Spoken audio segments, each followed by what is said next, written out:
What's good? It's your boy Jay. That's me.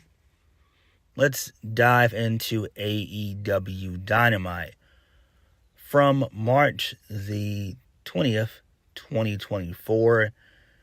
A pretty okay episode for the most part because Edge and Christian saved this show. I just wish that we could have gotten this conclusion on a pay-per-view next month known as AEW Dynasty, but I'm not Tony Khan. If I was, that's what I would have done. This match would have been on pay-per-view and not on free television, but such is life. So, we kick the show off like how we did last week, and that was with Mercedes Mone. She was introduced to us again for the second week in a row by Tony Schiavone. She receives another decent reaction. She got a decent amount of CEO chants. I'm predicting right now that within the next few weeks, this will all die down.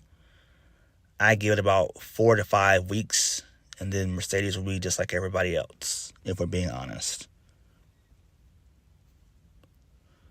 So Mercedes gets on the mic.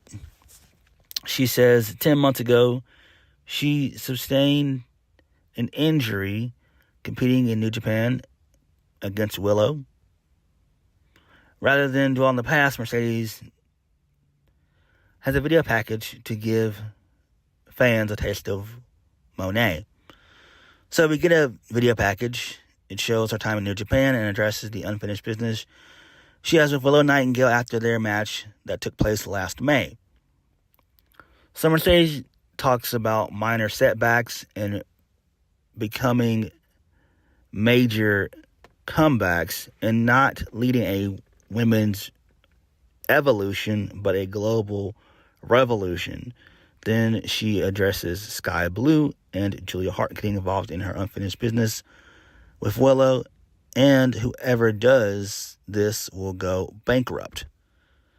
So she ends the promo. The lights go out.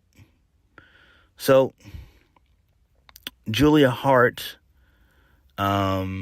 is looking on, and then Skye Blue gets into the ring. She tries to attack Mercedes, but to no avail. So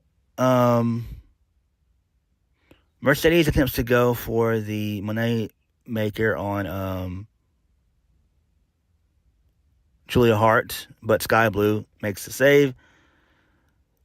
Both Julia Hart and Skye Blue, they go under the ring. They grab steel chairs.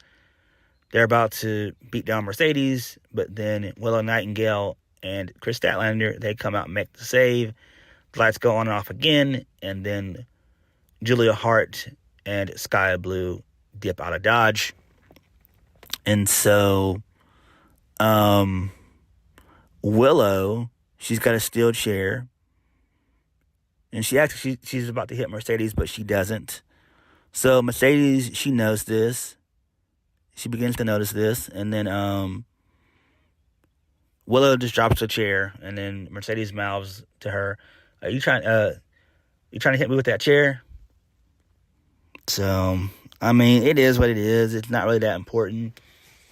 I don't really understand why Tony Khan is putting Mercedes in a mid-card feud. It just doesn't make sense. This is kind of beneath her. If I was Tony Khan, if I was booking this shit, what I would do is I would have Mercedes rack up a whole bunch of wins. And by Double or Nothing, I would have it be Mercedes Moné versus Toni Storm. But this would be a lengthy feud that would start from Double or Nothing and end at Full Gear. So this will be a pretty lengthy feud. And that's what Mercedes needs to be doing is having lengthy feuds for a while, and then sometime before the end of the year or sometime early next year, that's when you have her become the new AEW Women's World Champion. But that's just me. But, I mean, if that's how they want to start her off as TBS champion, I'm fine. It doesn't really matter. So, moving on. Alex Marvez, he's talking to the Young Bucks, and Kazuchika Okada, head of the AEW Continental Championship match later on tonight. So the Bucks talk down Marvez for not knowing Japanese before telling Okada that they'll be his personal match producers to make up for not being allowed ringside given the rules of the match. So Okada cuts a promo in Japanese, reiterating in English that he's coming for Eddie Kingston's title. So then this leads us into our first match of the night, which is Kazuchika Okada versus Eddie Kingston. Kazuchika Okada wins via the Rainmaker, and Eddie Kingston is done. He probably will now go back to being relegated to Collision and probably Rampage. So Eddie Kingston was champion for, I want to say, maybe a month and a half. It is what it is. I mean, I'm fine with this. It's not really all that important. This is AEW's third version of a mid-card title, and it's not good, but it is what it is. They already have too many championships as it is, but who gives a damn? It's AEW. They want to always try to be New Japan light for whatever reason. I don't understand why you have 65 titles, which is an exaggeration. It's not true at all. I'm just saying that. But in all honesty, you don't need to have 3 mid-card championships. You just don't. And it doesn't make any sense. It's absolutely stupid. Absolutely fucking stupid. So Eddie Kingston going forward is probably going to be just on Collision and Rampage. Speaking of speaking of Rampage, Rampage was live after Dynamite. So AEW was on television for 3 hours. This was actually good. I actually do think that Rampage needs to be 2 hours. Move it to a different night. Maybe put it on Thursdays live. And then that way you can just axe Collision. Because no one watches Collision. If we're being honest, no one watches it. And Rampage could be their version of SmackDown. Like it should have always been when it debuted 3 years ago. But that's just me. Moving on. So, Pac, post-match, he comes out and he stares down Okada. So they'll probably have a match at AEW Dynasty. Or they could just go ahead and give us the match on a Dynamite. But knowing Tony Khan, he'll probably book that for Dynasty. So I think, that makes sense. Again, we all know that Eddie Kingston's going to go back into Collision and Rampage. This is where he's just going to remain. Moving on.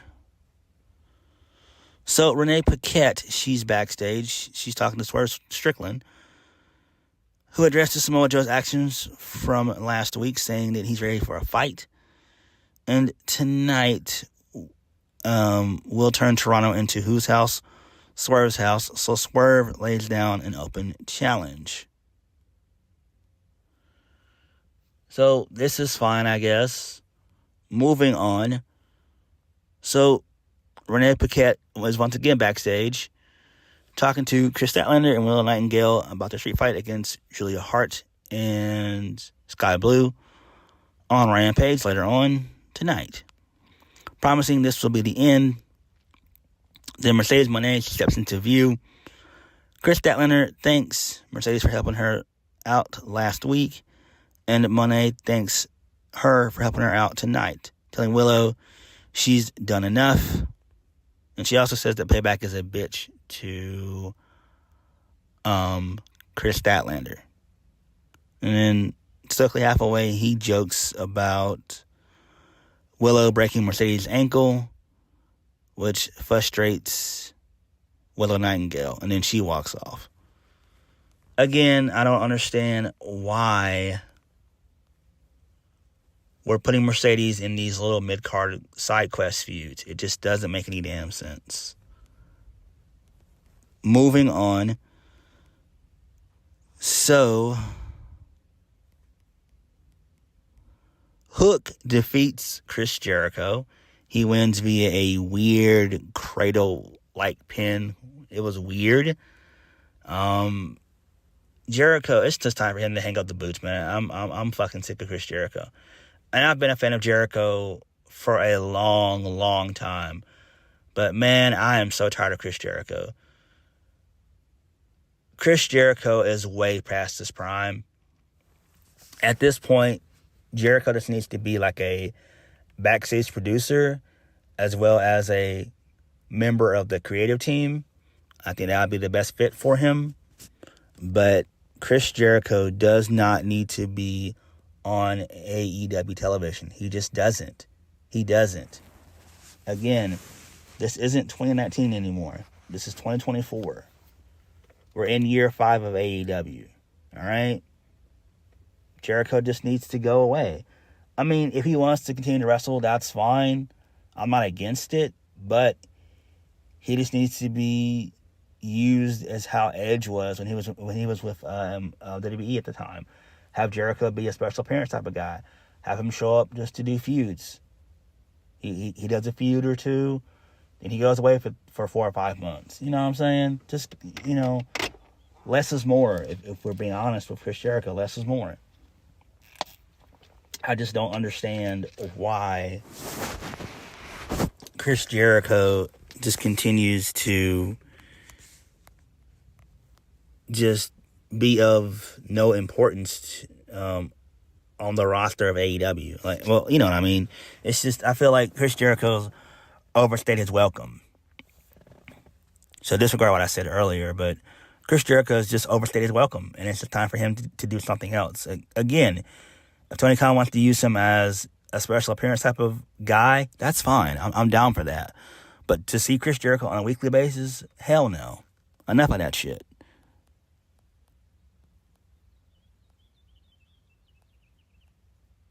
So, post-match, Chris Jericho, he shows some respect with a handout. Well, with his hand out. So Hook gives Chris Jericho a fist bump, and that was it.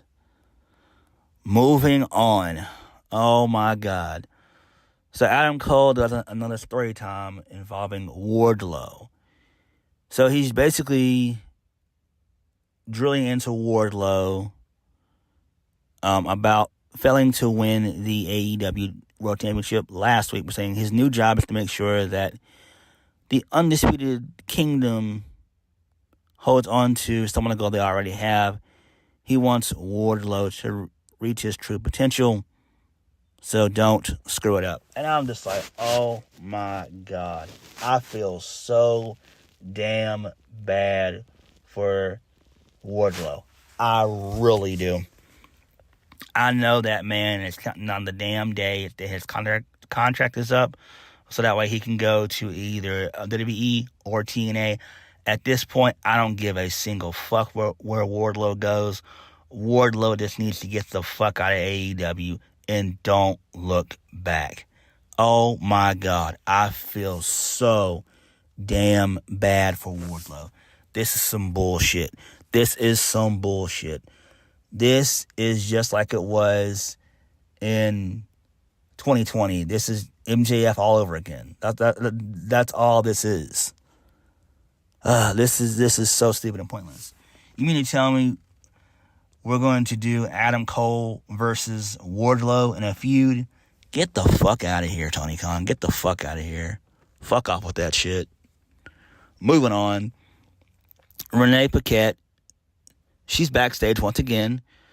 She asked Chris Jericho if Hook's win tonight earned his respect. Chris Jericho says he hurt his neck and nearly hurt his pride, but after tonight, he's earned Chris Jericho's respect. Chris Jericho says he has a proposition for Hook next week.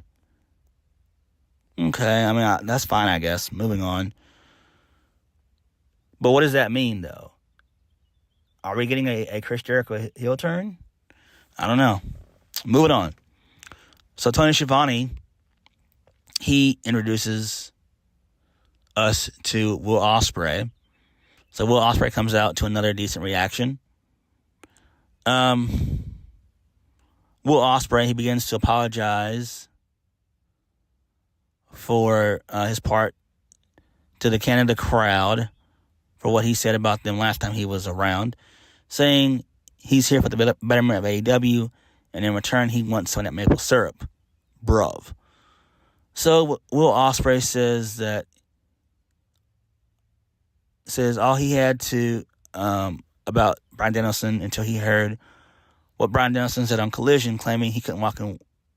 Will couldn't walk in Danielson's shoes.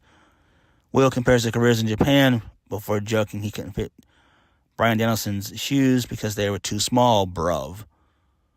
So Will Ospreay speaks to Tatsuyori Shibata now, referencing the match they had in Japan nearly a decade ago. He challenged Shibata to a match, telling Danielson to watch and see what the Billy Goat is all about. And I'm just like, I don't give a shit about this. I really don't. This is a waste of time. Tatsuyori Shibata broke his neck and was almost paralyzed.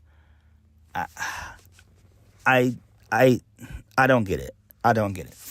This is a waste of time. This is a waste of time. A waste of time. Moving on. So we get a video package telling us the issues between Edge and Christian Cage and how that all came about through the past several months. So that was good. That was great. Great shit there. Moving on. Toni Storm and Mariah May, they were defeated by the team of Thunder Rosa and Deonna Purrazzo. I didn't watch the match. So Thunder Rosa got the win. I would assume she probably pinned Mariah May. So they're going to continue the feud between Toni Storm and Deonna Purrazzo. So I'm guessing they're probably going to do the rematch at AEW Dynasty next month. And then they'll probably do the third and final match at Double or Nothing.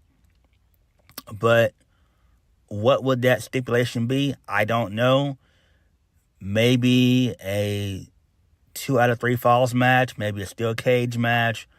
A last woman standing match. Maybe a table match. I don't know. Just something of a stipulation that can end the feud. And then maybe they could do Deonna Purrazzo versus Thunder Rosa. Have them two have a little feud there. I think that's probably where they're going to go with all this. I mean, I'm fine with it, but I don't know. I feel bad for Deonna Purrazzo. Honestly, I kind of wish she would have went to WWE. I really do. I kind of wish she would have went there. Because now she's going to be kind of taking a back seat because Mercedes Mone is now there, along with Toni Storm, who's doing some of the best work of her AEW career. So I don't know. I mean, Tony should have really spaced these debuts out. I mean, Mariah May's been with AEW, I want to say, for 3 months now. They brought her in back in December. So I don't know. I don't know. I'm just thinking maybe Deonna Purrazzo may have made a mistake. Maybe. That's just me just being me. That's just me stating my own opinion. But I do think that Deonna Purrazzo may have made a mistake. I wouldn't mind her to have gone back to WWE, go back to NXT for a little bit, maybe a good 6 months, and then do something on the main roster. That's just me. Because Deonna Purrazzo has all the tools to be a champion. I mean, she's okay on the mic, but she has all the tools to be a champion. Moving on. So, Swerve Strickland, he defeated the Butcher. Oh my God. I didn't even watch this match either. I'm not going to hold you guys up. I didn't watch this match either. My question is, why? Why is the Butcher and the Blade, why are they still on this roster? Why? Get rid of them. I honestly thought they were quietly released. So, Swerve wins via submission. He locked in a modified arm scissor, which is interesting. So, post-match, Swerve gets on the mic. He calls out Samoa Joe, saying that he's very close to hating the champion. Every day he thinks about wrapping this chain around Joe's neck and hanging him on that post. But there ain't enough chain for that neck of his. Damn. Week after week, he will go after Joe until the champ gives him what he wants. So Samoa Joe comes out, asking what he wants to do with Swerve. Logic dictates that he should just ignore Swerve, but we can't do that with someone like Swerve. And the problem is that Swerve believes in the impossible. That belief becomes infectious, making these fans think they can be champion too, until someone like Samoa Joe comes in and gives them a taste of reality. I'm like, damn. So then, the champ knows what to do with someone like Swerve, and that's give him exactly what he wants. So they're about to square off, but then Landmaster Don Callis comes out for whatever reason. He challenges Swerve to a match against Tenosuke Takeshita. Swerve said if he had more time, he'd burn the Don Callis tree to a crisp, but he accepts the challenge. He says when he's done, Swerve's coming for Samoa Joe next. And I'm just like, oh my God, this is so stupid. Why are we doing another side quest feud for Swerve? Swerve's main feud just needs to be Samoa Joe. This is stupid. This is absolutely dumb. This makes no sense. A waste of time. Moving on to the main event, the I Quit match for the TNT Championship, Christian Cage versus Edge, a.k.a. Adam Copeland. Edge wins. This match was fun. I loved this match. The only problem that I had, I had two problems with this match. One, it was given away for free on television. And two, we should have had limited commercials. So, Edge gets the win via the help of Matt Menard, a.k.a. Daddy Magic, and Daniel Garcia. So they fight off Luchasaurus, a.k.a. Killswitch, and Nick Wayne. So that's fine. So basically, towards the end of the match, Christian Cage was handcuffed by Edge. So Edge gets Spike, which is a.k.a. Janice that Abyss used to use back in TNA. He gets that, and he whacks Christian Cage in the nuts with that. He also kicked Christian Cage in the nuts like 5 or 6 times in a row before even doing that. And then he's about to hit Christian over the head with Spike, and then Christian says, "I quit." So the match was solid. It was fun. Steel chairs involved, ladders, table spots. It was crazy. It was a good TV main event. But what do you do now with Edge going forward? So now that Christian Cage and Edge, their feud is over with, what do you do with Christian Cage going forward? What do you do with Edge going forward? And this really should have been for the AEW Championship, if we're being honest. Not over a mid-card title. But it is what it is. But Dynamite was okay. I enjoyed the Edge and Christian feud. It just sucked that it had to take place on free television instead of just ending at AEW Dynasty next month. Everything else on the show was okay. Okada being champion, that's fine. Edge being the new TNT champion, that's fine as well. That's warranted. That's good. But again, what do you do going forward with Edge? Mercedes is in a bunch of mid-card feuds, which I don't get. Same thing with Swerve. I don't get that. Hangman's still suspended, so he'll probably show up at Dynasty to cost Swerve. So I guess that's what they're going to do. But Dynamite was okay. But what did you guys think? Like, comment, and subscribe. I'll catch you guys later. Peace.